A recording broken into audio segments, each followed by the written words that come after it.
everybody, and welcome to the Total Soccer Show. My name is Taylor Rockwell, and MLS is off and running. It is very exciting times. What an opening weekend it was. Michael Bradley's squad of children completely took apart Orlando City.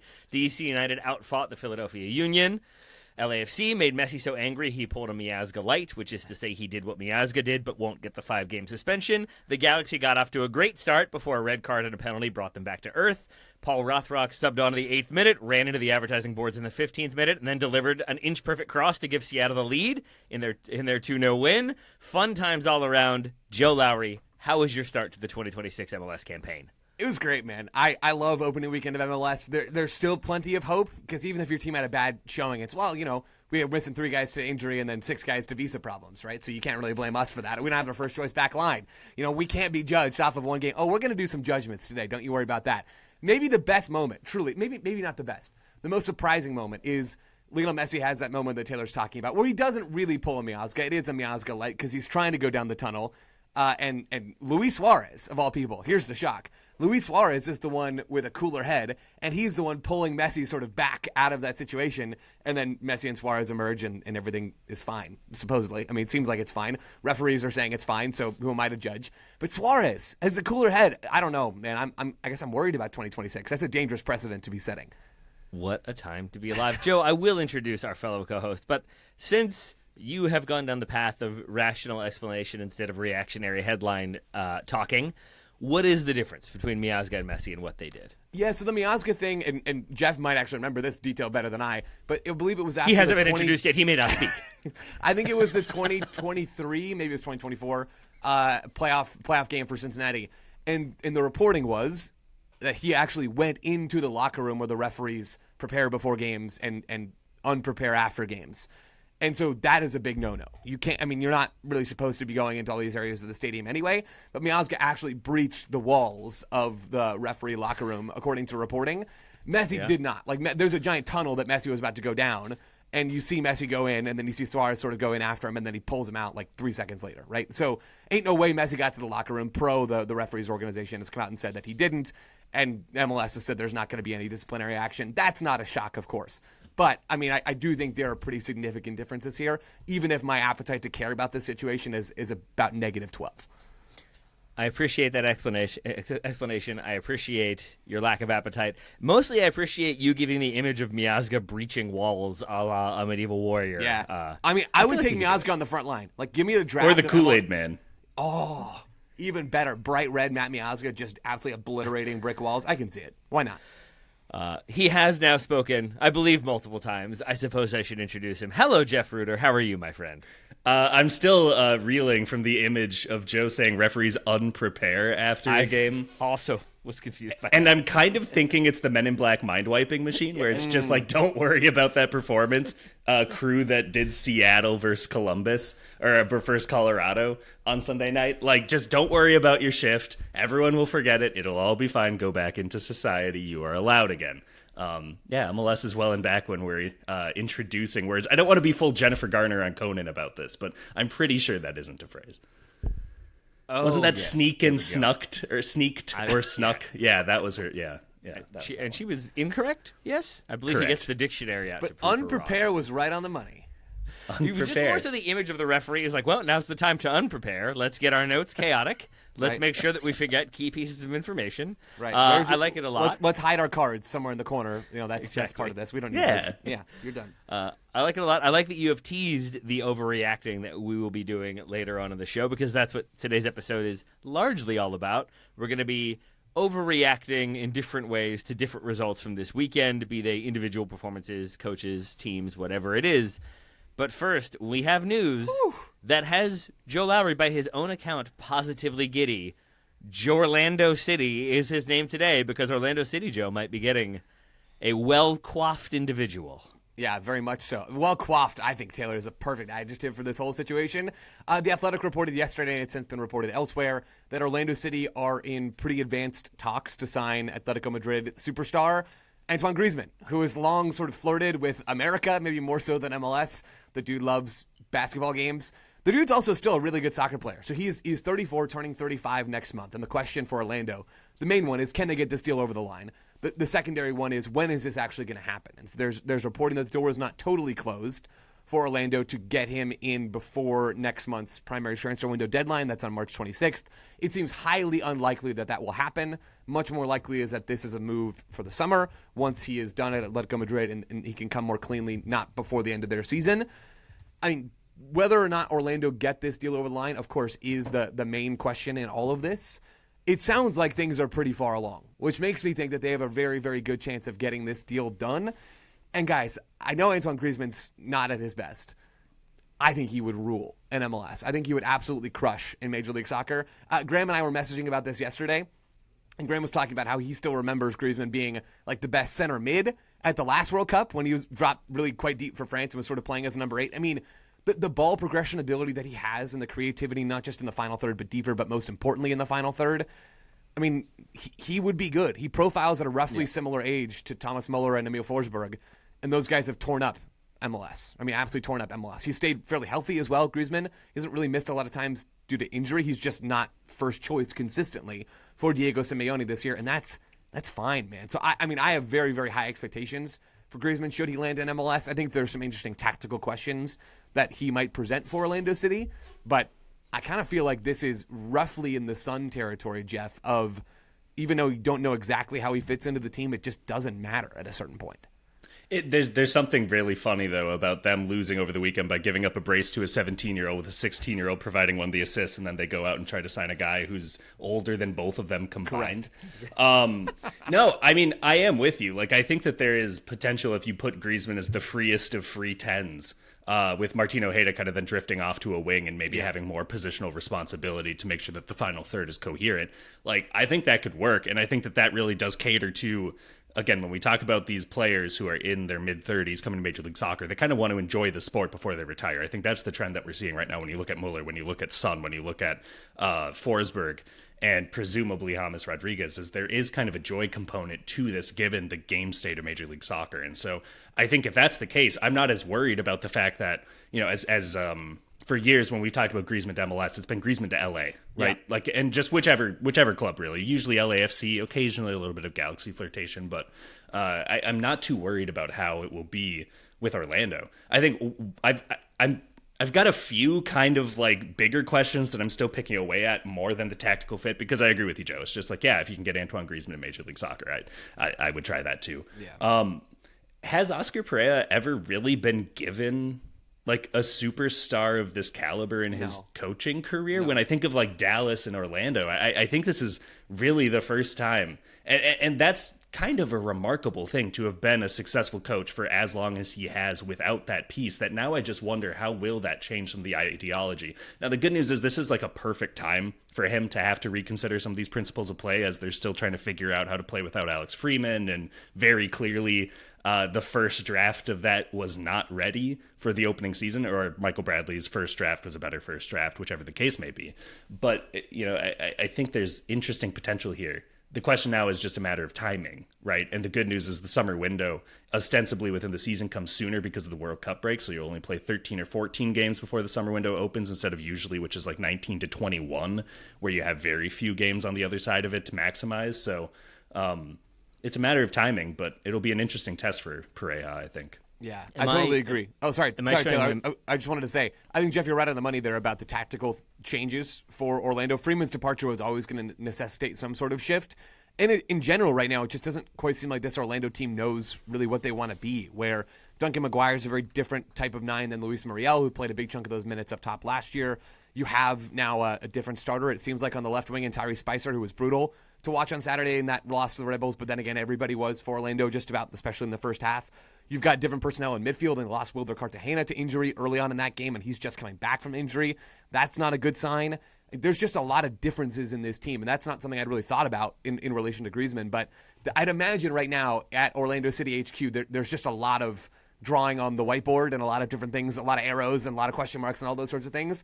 So adding one more piece into it, especially like Griezmann, yeah, now's a pretty good time. You're not exactly rocking the boat any more than it's already being rocked. My question was going to be, am I showing my Manchester United bias by suggesting that Nani is the biggest name superstar that Oscar Pereira has had at Orlando City? Yeah.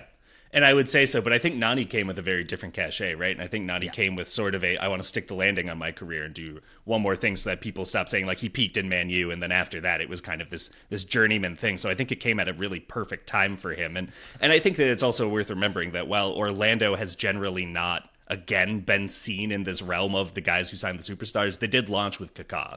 And this is a generation of players who is anywhere from, like, let's say 25 to 35, where one of their biggest influences would have been Kaká as they were a young player coming up, because he was the Ballon d'Or winner. He was, at the heyday of his prime and everything. So I think that there is something to be said about being able to continue that legacy and play for the club that Kaká played for that maybe we underappreciate, just as we think about how Orlando has kind of navigated the thereafter of their terms up until this point. Jeff, I wanted to go back to something you said. You said, given the game state of Major League Soccer, implying that, like, Antoine Griezmann would enjoy it here. What do you mean by that? Do you mean, like, the league isn't as good? Do you mean that it allows for more number 10 play, some combination thereof, or something entirely different?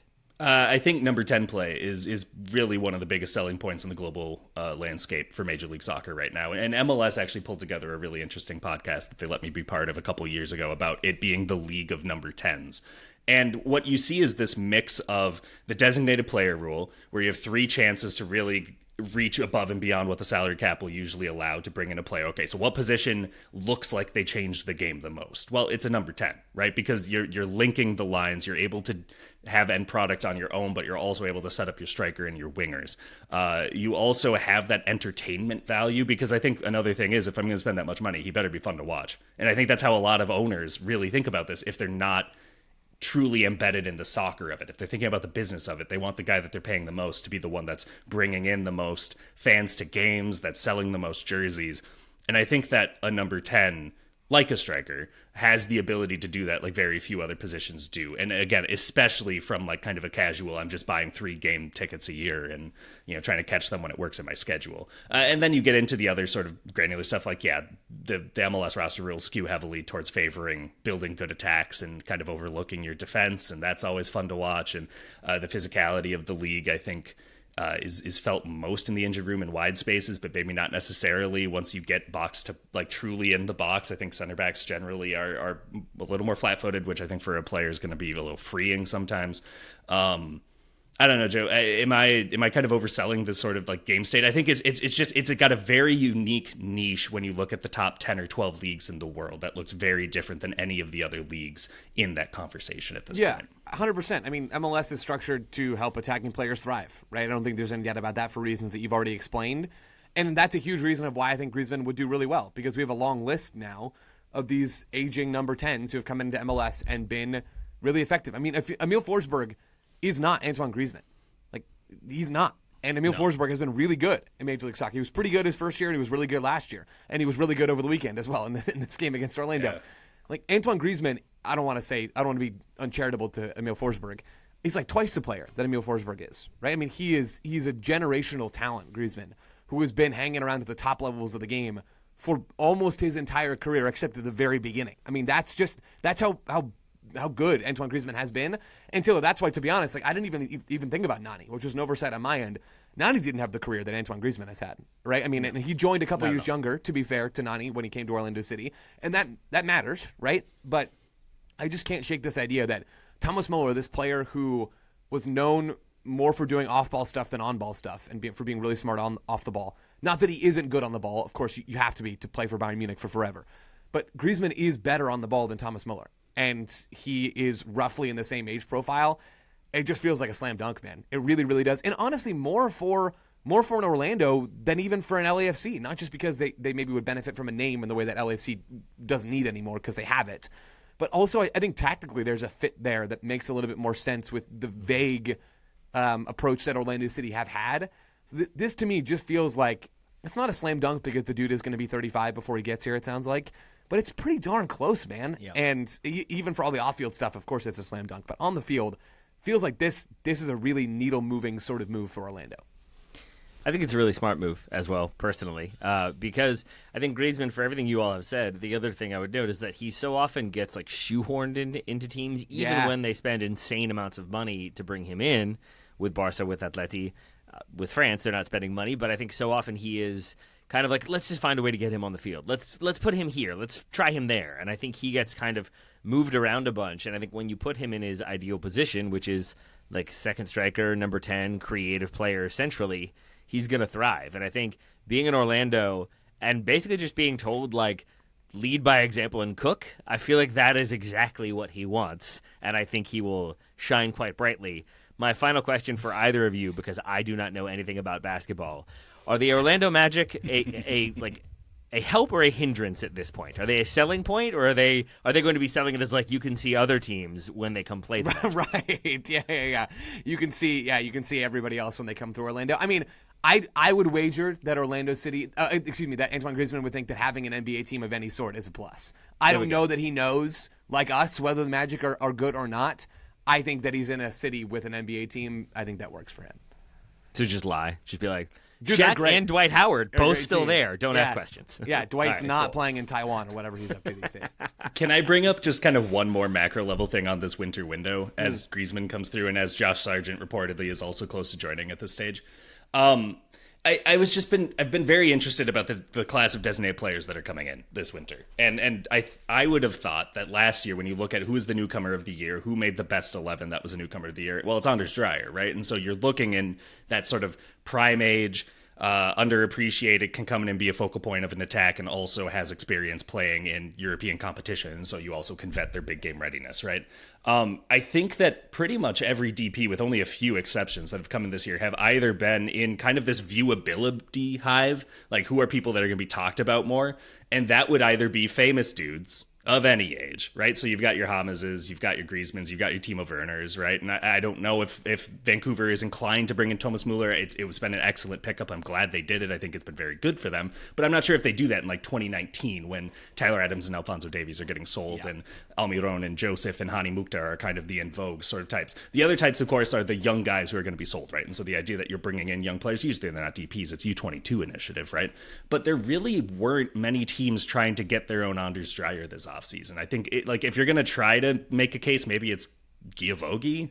Is it Guilherme at Houston? Is it Mateus Bogus at Houston? Is it Facundo Torres, Josh Sargent? Like, none of them really fit that, like, Anders Dreyer archetype. So I've just been kind of surprised that no one really seemed to try to take a similar swing with San Diego last year.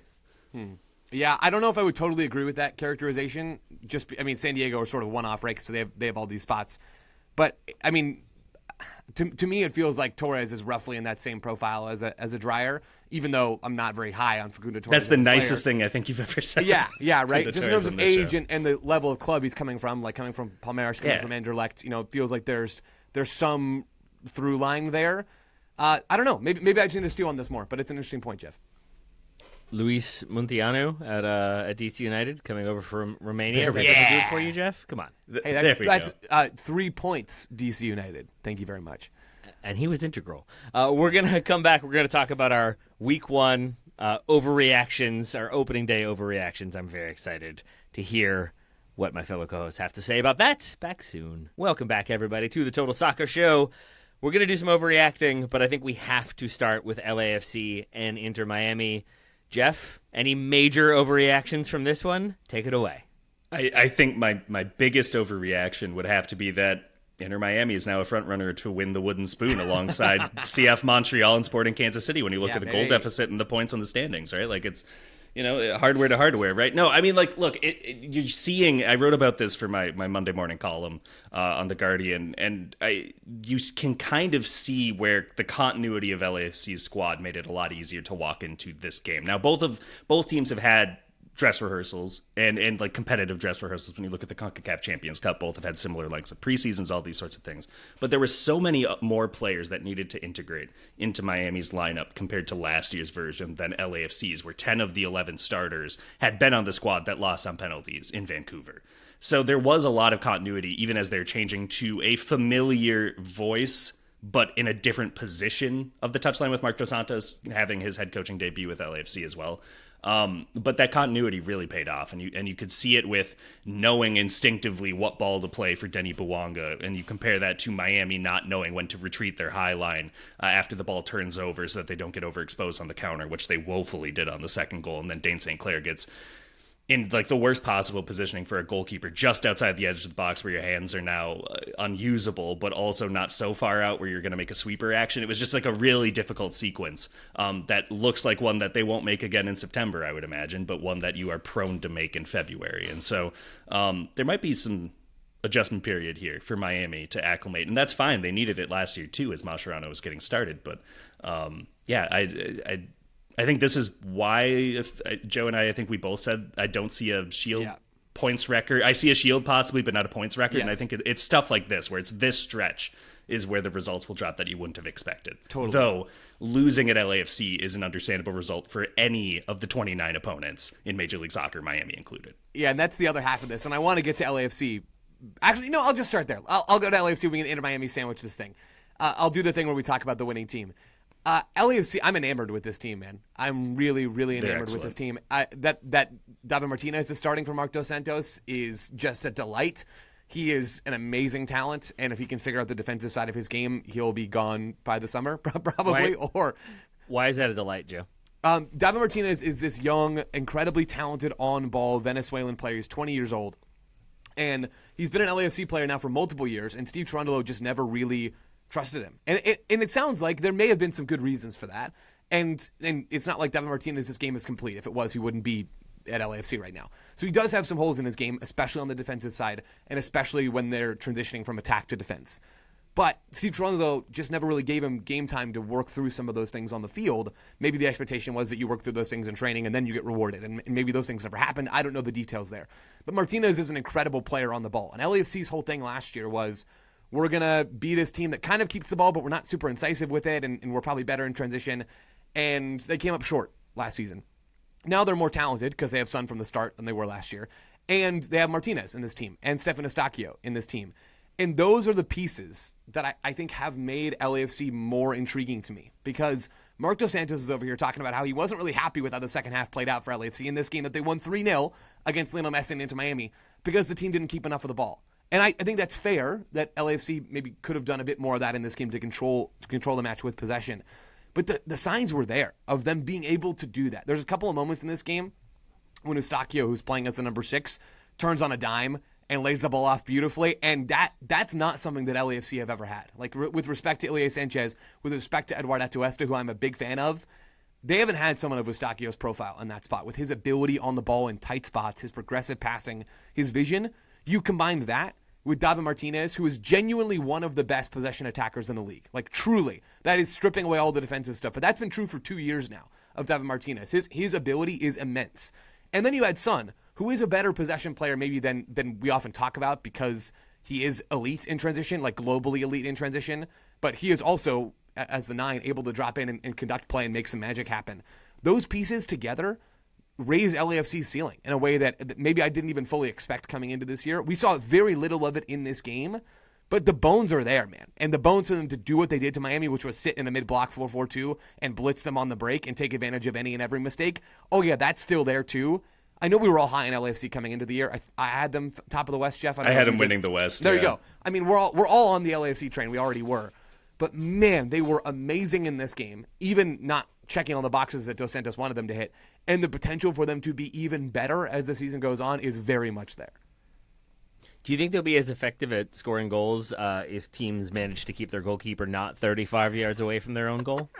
Would make it a little harder, Jeff, huh? It would, yeah. It would make it harder, but they just have this one trick that opponents hate, right? And that trick is just purely, they have Denny Bouanga in transition, and they have Son Heung-min as an ideal running mate who can be that either foil or the guy that if Bouanga has to dump it off quick but doesn't want to lose the sequence, can actually just continue the sequence, right? And I think that Joe's spot on with David Martinez being the perfect complement, and we just never really got to see that down the stretch because of the relationship between Martinez and Cherundolo, and then the tactical preferences, which is generally more conservative once crunch time hits under Cherundolo, right? And this is where you're kind of starting to see some of the stuff that we were talking about, where it's like, if we were coaching this squad, why wouldn't you want to control games with the ball more? Well, we're hearing that now, right? And when Denny Bouanga speaks after the game, one of the things that he says is, we're trying to increase the number of sequences we have. We're trying to increase the number of times that we win the ball back and hold on to it for a minute, right? And you can see that very clearly.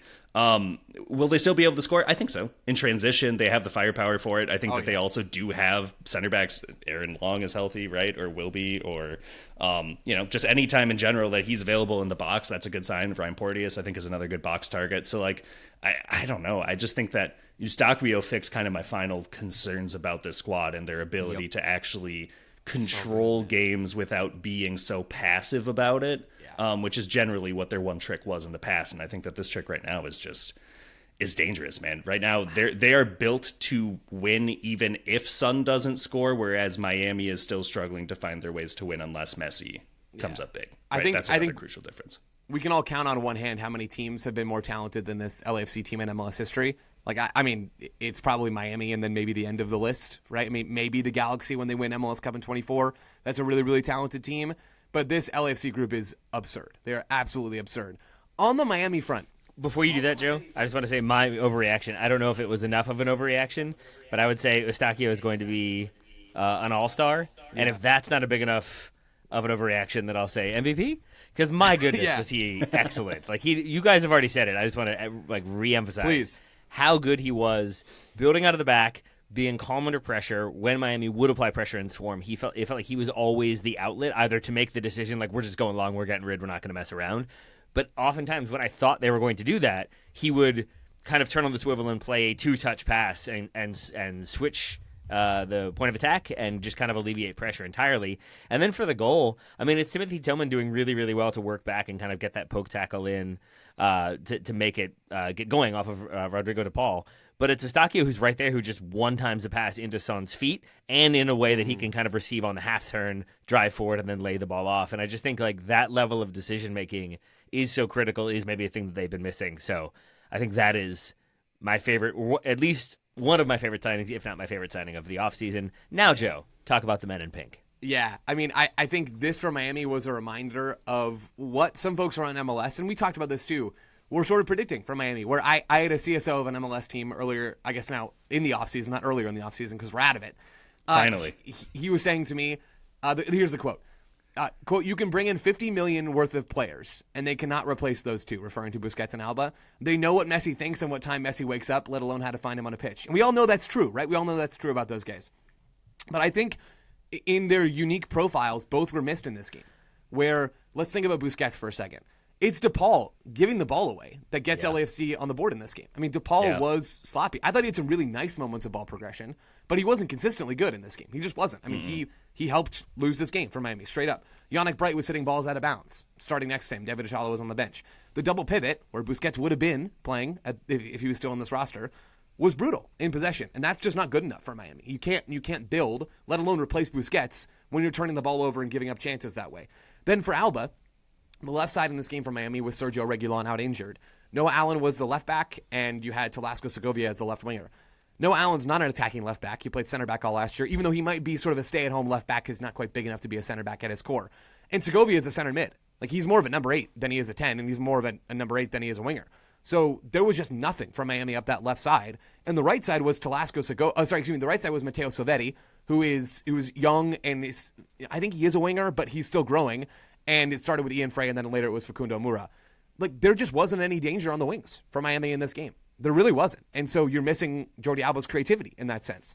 Now, maybe things got a little bit better when Allende comes on the field, and he will presumably be a starter for this team. But really, Messi was kind of starved for the ball. Messi was, I thought, fine in this game. Not amazing, but he was amazing because he's Messi and did some absurd stuff. But he wasn't at his best. And Bertarame, who hasn't trained a lot with this team, looked a little isolated. So everything that we sort of feared could go wrong for Miami at some point this season just went wrong in the first game. And maybe they're going to lose this anyway, even with those two old guys that they don't have anymore. But really, Miami, this was not them anywhere near their best. This was sort of worst-case scenario. I expect they'll get better, but the overreaction for them is that they're not even the best team in the Eastern Conference, let alone the best team in MLS to go out and really threaten for trophies. I think we all imagine that they're going to improve, but this was a rough start for them, straight up. They played a bad game. Their absences were exposed, and they suffered for it.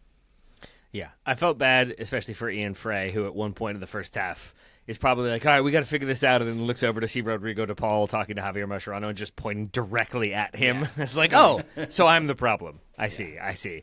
But even Maxi Falcone and is it Michael or Mikhail? Mikhail. I always get it wrong. I apologize. But the two of them being like 15 yards too forward on that one where Dane St. Clair is left out to dry that leads to the second goal. It was just a lot of incohesive decision-making from a team that I assumed would be more cohesive, even with everything you all have already said. I think I was the highest on Miami of the three of us because I thought some of those signings did make sense. Sergio Reguilon does not start this game, but I think he will be a key player for them and kind of replacing needs to some be. of what they It looks lost. like, Yeah, it does look that way.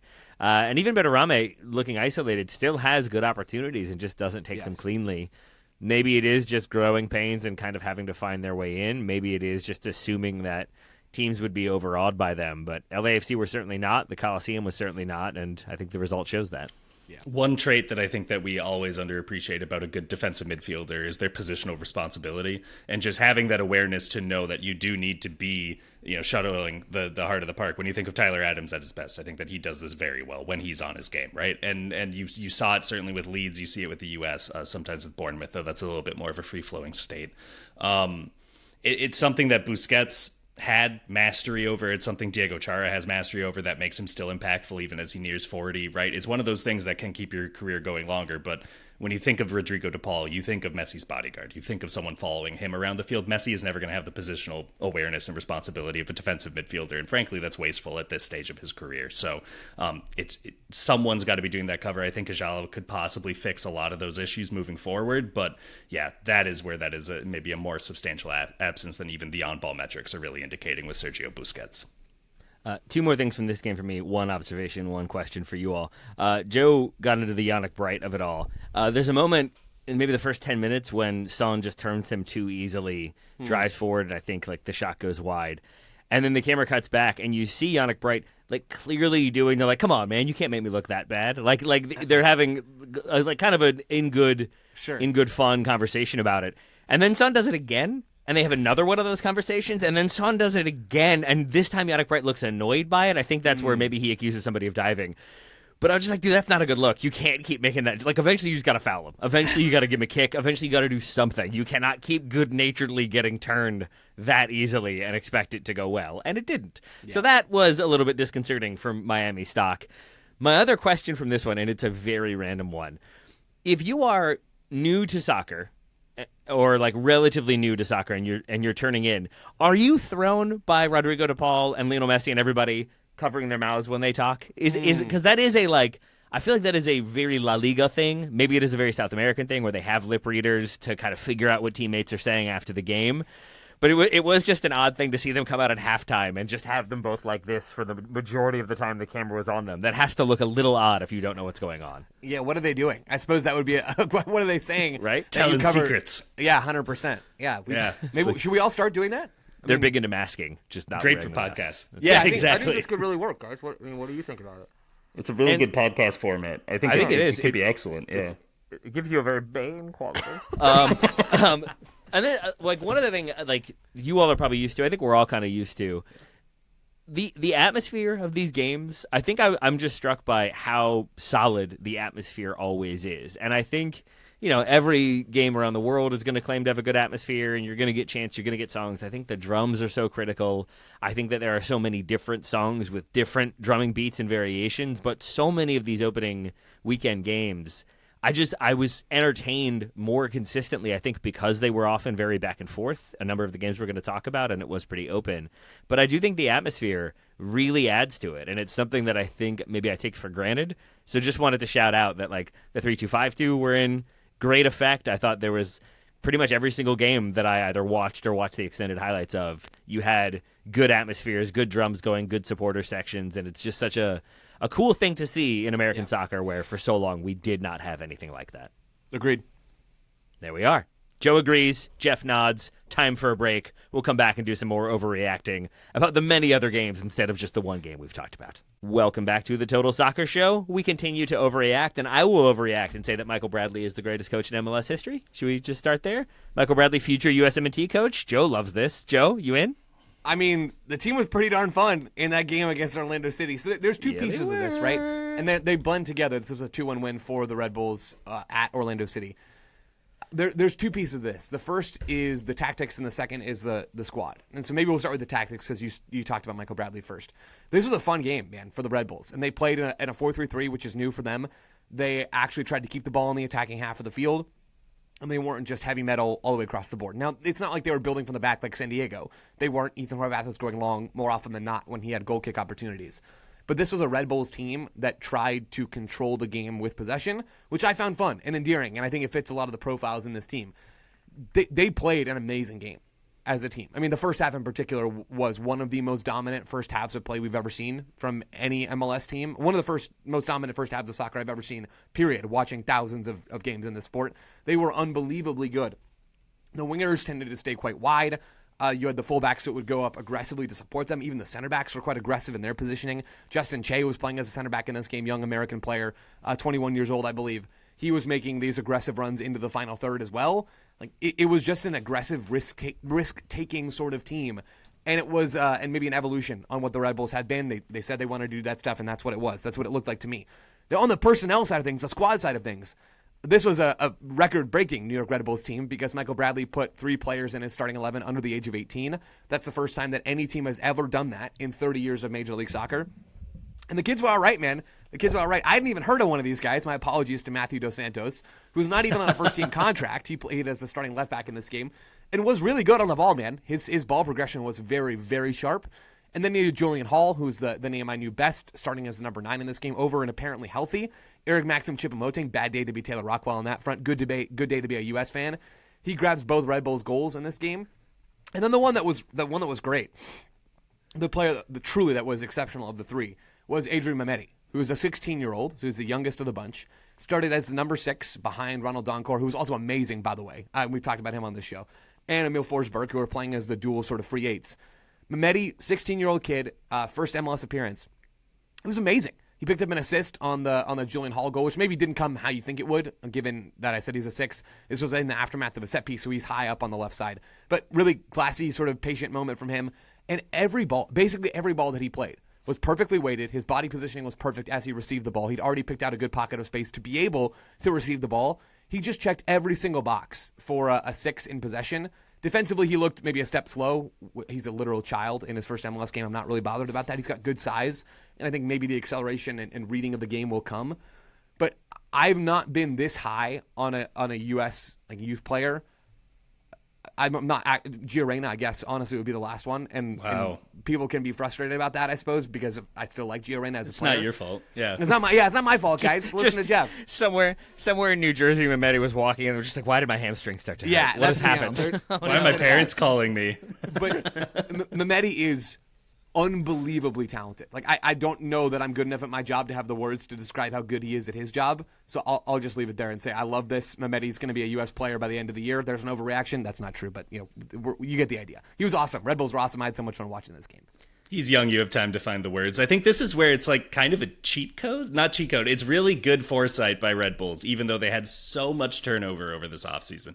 I think the timeline was scuppered by them missing the playoffs. But bringing Bradley in to coach the next pro team, excellent foresight, because when the New York Red Bulls is at its best, its academy is fueling the first team in ways that no other team can match. And now you have someone who, Matthew Dos Santos, you hadn't heard of him. I hadn't heard of him until I was doing the team season preview, and I was looking over the guys who were playing regularly for him in MLS Next Pro, and then were likely to be moving up, and I didn't mention him. But this is the sort of thing where Bradley can be like, he's played 15 games for me at left back. I know he can play left back in my system, right? And that is that seamless integration that usually takes coordination between 2 or 3 different coaches and a sporting director and a player and whatever, right? It takes a lot to get all those ducks in a row.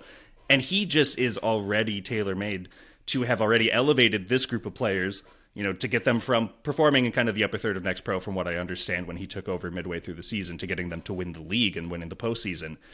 And now they're all really bought into what he's doing. I think it's such an underrated, floor-raising opportunity, I suppose, where it's just very exciting. I also am picturing this very heartfelt moment, probably Friday night in New Jersey, where Bob says, "Hey, Michael, I have one more gift for you."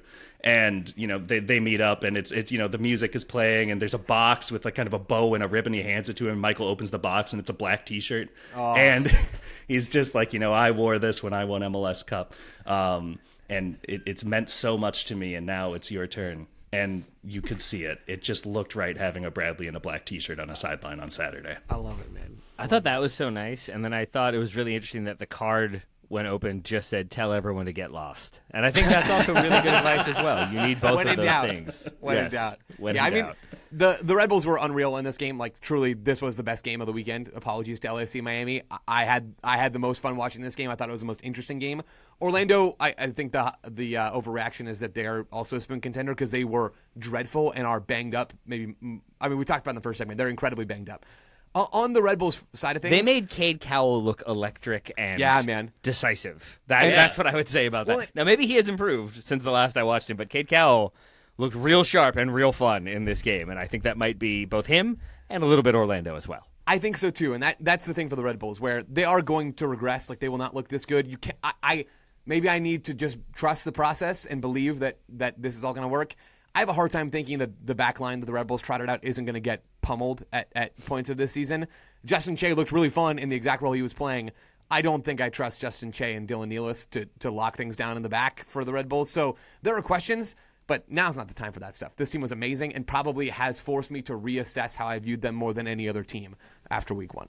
I'd agree.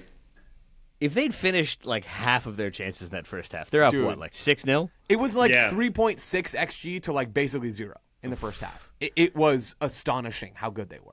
They hit the post twice, the bar once, I think. It could have been much, much worse for Orlando. And Joe, for what it's worth, my Eric Maxim Choupo-Moting stock was entirely rooted in my VSP from last season. Now I don't care. so Lewis you're Hall free. all the way, baby. You're free. Yes, Julian Hall. I am Yeah, why free. not? Let's do it, man. On that note, Jeff, where should we go overreact next? Let's overreact about the Columbus Crew, the team who's going to be welcoming the Red Bulls into their playoff position at the rate of things right now. This was probably my favorite game of the week to watch because, like, lately MLS, and this is something I will miss about the schedule change, and it's entirely selfish, is that MLS has tended to kick off the weekend right around my birthday. So I just am like, this is what I want to do with my time. And, like, getting MLS after dark, and you have to pick, right? And so your choices were pretty much a California team hosting Montreal, a California team hosting Kansas City. Neither of those sounded great. So I was at Portland and Columbus, right, with my Apple viewing. And boy, relationism sure seems predicated on having a lot of time and familiarity with the dudes around you. And boy, this does not look like a team that has a lot of time and familiarity with the dudes around them. It was an absolute mess. That was like such a mess of a game from a tactical perspective on both sides, but I thought that it was wildly entertaining as a result of it. But I am incredibly worried, I suppose, about the talent in calibration of the engine room of the defensive lines right now for Columbus, where I think that they can do some good stuff going forward still because they have Diego Rossi, who can still be a game breaker on his day. But I'm pretty worried about the way that they were shaped up against a Portland Timbers side that historically has not been known for like committing to a tactical bit and executing it well over and over again and just kind of trying to find scraps and take what the game is offering them, right? And just kind of follow the flow of what the opponent is doing rather than dictate the proceedings themselves. Yeah, I'm worried about the Crew. I don't have a lot of juice for Portland after this game. Apologies. I mean, this is not. It was a even Portland really- game. Yeah, well, it was a Portland game. And this is not them at full strength, so I also want to hold off a little bit of judgment on them. I know we're supposed to be overreacting. I guess my overreaction is that they're going to win MLS Cup. I don't know. Maybe I'm not very good at this format. The Crew, They won't be as bad as Taylor predicted they would be. There in you his go. There's the preview, 'cause overreaction. I was very down on them. I'm not sure I'm that much less down on them, but you know, a win's a win. They scored some goals. Good They looked result, fine. and they played fine. Like they did Yeah. enough to win, and they were a little shorthanded. So I have respect for that. Don't get me wrong. I just am not moved terribly much by the Timbers' performance. Yeah. The Crew, I thought were interesting in this game. You could see some of the principles of what Henrik Rydström is trying to do with this group, where it looked very Nancy-y. Like if you sort of were only passively watching this game, you would think, yeah, this looks like the same team. And a lot of things were the same. And they're in the back three possession shape. It is nominally like a 3-4-3 basically in every phase of the game. I thought there were some curious things about how they played, though, that were different, which is basically all of the players, bar Herrera at right wing back, bar Marcelo Herrera, is that the guy's name? I can't remember. Give me a sec. He would hang wide on the right wing back. And literally every other Columbus player would be in the left like third of the field, the left vertical like channel of the field. And that's a relationism thing, right? That's what Rydström wants to do, which is to have really short distances between players to play through that defensive pressure and if needed, switch the ball over to the other side where you basically have an isolated 1v1. And so that was different. Like the intentionality at which they attacked specifically in that left third of the field with Max Arston over there, I don't think that's a coincidence. That was new, and the extremeness at which they did that was new. The other thing that stood out to me from Columbus in this game, beyond the fact that they struggled a bit in defensive transition, was that Daniel Gazdag was rooted to the bench. That's basically two coaches now who have kind of said, yeah, it doesn't really make sense for the general thing that we want to do as a club. That's what we were all worried about with Columbus is, okay, they get Wissam Abu Ali back, and that's great, and Rossi and those guys both came up big in this game. They both scored a goal. That's cool.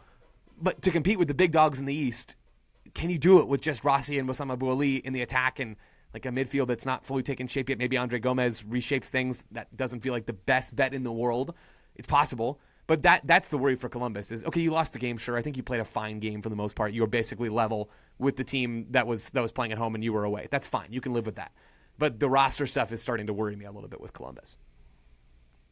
There was a question I saw in the Discord from a Crew fan, desperately asking how to fix this team vis-a-vis Daniel Gazdag and saying, this was AJ, saying, should the Crew buy out Daniel Gazdag, who only had about 10 minutes in their season opener, that many, and attempt to sign a DP center back to solve their leaky backline?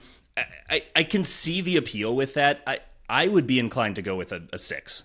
And to bring in a defensive midfielder who can kind of serve as the North Star or the sun upon which the entire solar system kind of revolves. Because I think that player is going to need to be very locked in, up for it, consistent, dependable, and versatile for the way that Rydström seems to want to play to work. And I think that you need to have that center so well worn so that your wide players know how to react compared to them, and your attackers know how to integrate with them, and their defenders know how to rely on them, and all these things. Like, that relationship component is so crucial. I just don't think that they really right now have the engine room to pull it off. I don't know. He's a little further afield these days. I think he was playing as one of the 10s. I don't know what Hugo Picard offers. Yeah. At this point, like, he just had this great name, too much hair for a guy with the surname Picard, right. But agreed. Every sequence was just him dribbling around until the Timbers defense had enough time to figure out where his passing lanes were, close them down, and then him forcing a pass anyway. Like, it was just so frustrating to watch over and over again that you just need facilitators at this point. Yeah. You really do. What I will say about Columbus is that this was not their full group either. Steven Moreira was absent from this game. Sean Zawadzki then was playing in the back line. I think the best version of this team probably is him in central midfield. Andre Gomez maybe is a starting player for this team, and between Zawadzki and Gomez, maybe that's kind of what you're talking about, Jeff. So there are still things that need to fall into place for Columbus, and they were not at their best, just like Portland wasn't at their best from a roster standpoint. But yes, I think your points stand on that front. Shucks. I don't know how much of an overreaction this is going to be on the meter, but I will say that the Galaxy will be fine. Is one of mine. Not that I thought they were going to be bad, but I think I wanted proof that they could kind of correct what went wrong last season and deal with another season without Ricky Puig. And I think the way they started this game, at the very least, literally starting this game with the João Klaus opener in the second minute. Yeah. But they looked sharp. They looked like they were kind of like having fun is the best way I can put it. There was good interplay. There was good combinations. There was some good 1v1 dribbling. I think the red card and VAR penalty certainly changes the way this game could have gone. I don't think NYC FC looked particularly good themselves, and I think they have a lot of questions about their current roster build and how to make it better. But I think the Galaxy seem like a team that maybe need a bit more fitness to them. They look like they got tired pretty quickly in this one. They look like they have a little bit more figuring out of each other to do. They need that one team-building exercise. They need to go on the road. And I think the hockey players will always tell you that you can't tell if you're going to be a good team until you go on the road and get into your first bar fight. Hockey's a different sport, man. I doubt the Galaxy are doing that, but I think they just need a little bit more time to gel, a little bit more fitness, and I think the Galaxy will be maybe not near the top of the West, but I think they're going to be a playoff team for sure. Yeah, I took some time to highlight João Klaus in that column I put out Monday as well. Like, I think that bringing in someone who can actually be an effective striker without a high touch volume was so crucial and so smart. Just being able to let Paintsel and Peck not worry about their touch quantities and let them facilitate up the wings in that way. Marco Royce up the central channel as well, and then you've just got to be quick and decisive. And it wasn't the prettiest of finishes on the opener for them, but it was effective and it got to the right places. Some other news from the Galaxy, obviously that's concerning, is their squad mismanagement again. On the final, right before when the season's about to kick off, using a buyout on another player like they did Sean Davis last year, Christian Ramirez this time. Coming much later than every other team makes these decisions, seemingly with that group. So that's just kind of a strange trend, I guess. Now I don't know if 2 makes a trend yet, but also something that I'm just wondering about from kind of a player perspective. I saw some NYCFC fans discussing this. Does Christian Ramirez make them better? Should they go for him Probably. right now? Yeah. I mean, they need someone a who can play 9 center in forward. NYCFC. Yeah. Like, I mean, Nico Fernandez-Marcao is not a striker, and he's played as a striker both at the tail end of last year and now again this year. And it just doesn't work, man. Like, I don't know. My overreaction from this game on Sunday between the Galaxy and NYCFC, and it's a 1-1 draw, in case we haven't mentioned that yet, maybe we have. I just never want to see these two teams play each other again. Like, this game sucked, straight up. Like, I mean, and that's not a bad thing for the Galaxy, where last year they needed to have some more boring games and some more professional performances. Losing Amiro Garces to a red card and giving up a penalty in the second half probably is not that. But enough of the rest of this game was, and they could get away with it because NYCFC are toothless right now. I mean, there was like zero open play chance creation in this game. That has me a little bit worried about both teams, to be honest. So I think we'll both be solid-ish this year. But I'm not... This game did not make me feel okay about the Galaxy. It seems like in the way it made Taylor feel okay about the Galaxy. Maybe that's because I had reasonably high expectations for them. I think is like the 5th or 6th team in the West. But both of these teams, NYCFC as well, just need work. Like they need NYCFC need work on the roster, and the Galaxy need work to figure out how all these pieces are supposed to fit together. Who do you feel better about then, Joe, that you maybe had concerns about, doubts about heading into the season? I thought Houston played a good game overall in their game against Chicago, and I've been pretty critical of what they've done and sort of the confusing vision around all that stuff. I thought the system that they put together against Chicago made sense, and they were probably the better team on margin in their 2-1 win on Saturday night. You had Lawrence Anali playing as the left wing back. You had Dwayne Holmes playing as the right wing back in a 3-4-3 straight up in every phase, which is new from Ben Olsen. Thank you. Yeah, Dwayne Octavius Holmes. He's back, baby. Like he never left. I mean, what a TSS legend, by the way, Dwayne Octavius Holmes is. Truly. There are very few people that are more synonymous with this show than Dwayne Octavius Holmes. It makes me so happy. But Ben Olsen kind of pieced together a shape that made sense in a personnel grouping that I think made sense. You had Bogusz and Guilherme, who had a brace, by the way. I guess he heard me talk about how he's never produced in a top flight and said, I'm a fifth of the way to double-digit goals already. Shut up, Joe. Maybe there's some of that. Those guys playing underneath Ponce. And you had McGlynn and Buzat, the new the new Argentine midfielder, as the double pivot. All the pieces fit in those spots. I thought it made sense. I don't know that this is the Dynamo's final form, but it was reasonable. And Jack McGlynn shined, man, in a deeper role. And I love to see Jack McGlynn playing deeper in midfield. Here's an overreaction. If we said Christian Roldan's going to start a game as a deep line midfielder for the U.S. at the World Cup, McGlynn could do it too. And maybe he will. We've never seen, think about this. So Jack McGlynn, for as good of a passer as he is, like truly, I think, and Taylor, maybe you're the real litmus test for this. I think McGlynn's left foot is globally elite, like truly difference making. Would you agree with that, or do you think that is like an overreaction in itself? The second one. Okay, all right, fair enough. Well, so maybe I'm a bit. But yeah, you would know better than I, because I can't say that I've like fully paid attention to Jack McGlynn's left foot. I'm still trying to parse your overreaction of he could do what Christian Roldan does. Like I said, I'm not very good at this. He will. He'll do it, and he's going to. There we and go. It's written in the stars. That's there better. it is. McGlynn. I think Taylor, I'll send you some clips. Let's put it that way, or go just watch the assist he has in this game. It's a stupid through ball with his left foot to Guilherme, who scores, and it's just delightful.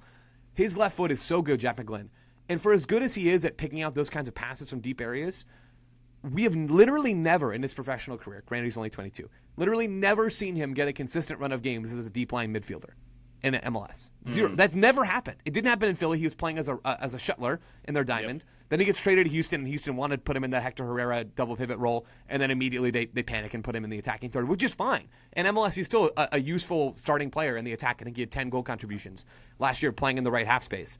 But the dude's clear A-plus skill is picking out passes from deep and spraying the ball literally wherever he wants it on the field. And I think he is maximized in a deeper role. Maybe that's a bad take, but that's sort of what I think. And it seems like Ben Olsen might agree based off of the lineup that he put out, and it seems like the front office might agree based off of the roster build. So I'm just excited to watch the Dynamo after week one in a way that I probably wasn't before week one. Chicago weren't at their best. They were missing players, whatever. But Jack McGlynn was awesome in this game, and Houston were certainly better than I expected. Can I sneak in? Yeah, one more. You mentioned Christian Roldan starting World Cup games, so let's talk about Christian Roldan's first start. Yeah. The first half of that game, I swear that's like a lost book of Job sort of like companion soccer game. Like that was just everything that could have gone wrong for the Seattle Sounders in that half befell them rapidly. No pun intended. You had let's see, Jordan Morris exiting with an injury within like 10, 15 minutes. Hassani Dotson exiting with a head injury. He's already been posting, and Brian Schmetzer after the game was saying he's fine. We're gonna test him to make sure he doesn't have to go through the protocol and all of these sorts of things. But he is with it. He was talking with the guys after the game, so that's encouraging to hear. And I hope that that's not a long-term absence either. But you're already using 2 of your 3 sub windows in the first half. That's not any coach's game plan. Then you have a goal whistled off with the referee calling the wrong number of a guy who wasn't remotely close to the play as the reason to disallow the goal. So there was just the confusion of why the goal was disallowed entering the break. A lot of stuff just going wrong, and yet the Rapids could not capitalize on a single moment of this. And I, Joe, you had something in here. I want you to be able to say your overreaction here, because I think I agree at this point. Yeah. So, it was just a rough game. My overreaction from this game is that the Rapids will challenge for the spoon. I mean, that's got SKC written all over it, to be clear. Yeah, and they lost to San Jose, and really, they never put up a great fight in that game, Sporting Kansas City against the Quakes. The Rapids were, I thought, interesting to watch in this game. They were dreadful in this game, and both of those things can be true, and that sort of is where the spoon element comes in. So I went and looked at American Soccer Analysis's data, and I put this out on social media. The Rapids were the most patient build-up team in all of MLS after match day 1. And it really wasn't even very close. They were far more patient building from the back and strung together the lowest average vertical passing distance in their own third of any team in MLS. And they were underneath San Diego. They were underneath the Revs, or maybe trying to do something sort of similar under Marko Mitrovic, Nashville and Miami. They were the tops in that category. And I thought how they played was intriguing, where it was Noah Cobb and Harrington as the 2 center backs, both teenagers. You had Atencio and their new number 8 who were playing as a double pivot, and they would build very tightly from the back with those players. And then you'd have Paxton Aronson and Rafa Navarro be the kind of dual number 10s in the build-up shape, with 2 really wide wingers of Dante Sealy and Darren Yappy. And then as they progressed, which was rare because they were not good at doing what they were trying to like do. Little passing triangles in their own box at one point. Yeah, and sometimes they broke it, right? Sometimes they did make their way out of this press. Most often they did not. But when they happened to get the ball up the field, then the shape changed a little bit, and the new 8 would become the left-sided center back, and you get Josh Atencio as the lone 6, or at times Paxton Aronson would drop in, and they would get to the double pivot that way. The wingers were still super wide, and you had the fullbacks high and in the half spaces of that 3-2-5 shape. So you had the back 3, which is 2 center backs plus the 8. Atencio and Aronson as a double pivot. You had Navarro up top as the reference point 9. The fullbacks would go into the half spaces, and the wingers would be really wide. All this stuff is cool and interesting. I kind of think that the Rapids are banking on Matt Wells, their new coach, who's been influenced by Postecoglou and De Zerbi. He's talked about that. It's clear when you watch his team play. They're kind of counting on him being like one of those dudes, right? Or being Wilfred Nancy or being Jesper Sorensen. Yeah. Because I don't know that the roster they have fits what they're trying to do. Like, is Atencio a possession build-up 6? I don't know about that. I don't know if I know that Dante Sealy and Darren Yappy aren't wingers that are going to punish you out wide in those ways. Jackson Travis and Reggie Cannon don't move me in the half spaces as dual attacking midfielders. Maybe I'm wrong for that. I'm not. So I don't think this makes sense at all. But am I interested and curious to see how this all comes together for Colorado, or maybe more likely doesn't?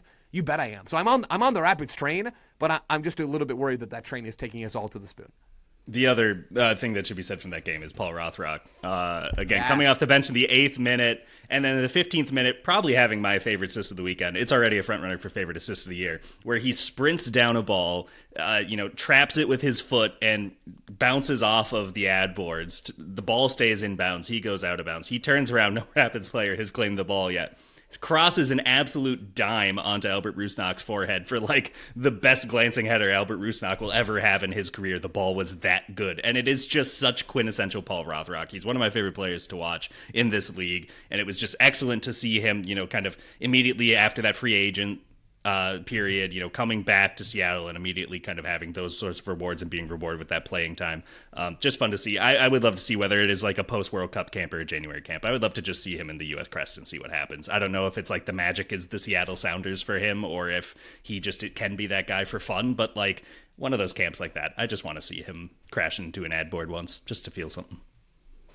I think we might need a better term than challenging for the wooden spoon. Challenging seems aspirational. I have on my short list dysfunctioning their way to the wooden spoon. Good. Stumbling, maybe? Stumbling, fumbling, I had as well. Nice. Racing to the bottom, engaged in competitive implosion. That's one. Just something to think about as we go. Imploding their way to the wooden spoon. competitively imploding at that. A team that maybe won't be doing that, hopefully. That's I still don't feel fully comfortable saying that DC United will be good. But an opening day win against the Philadelphia Union, Ty Baribo scoring against his former team, everybody working and hustling and winning second balls.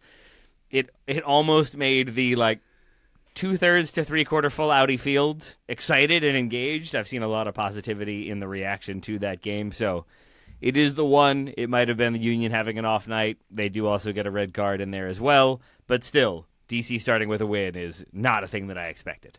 Taylor, can you describe at all, because I haven't seen this game yet. This is one of the few games I haven't seen from the weekend.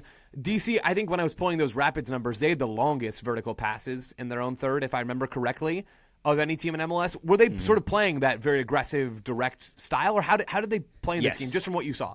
Yes, from what I saw and from what my notes would tell you, it does feel like that was the thing they were doing, and when they were sort of not quite inviting the Union onto them, but I think that they always tried to keep options high.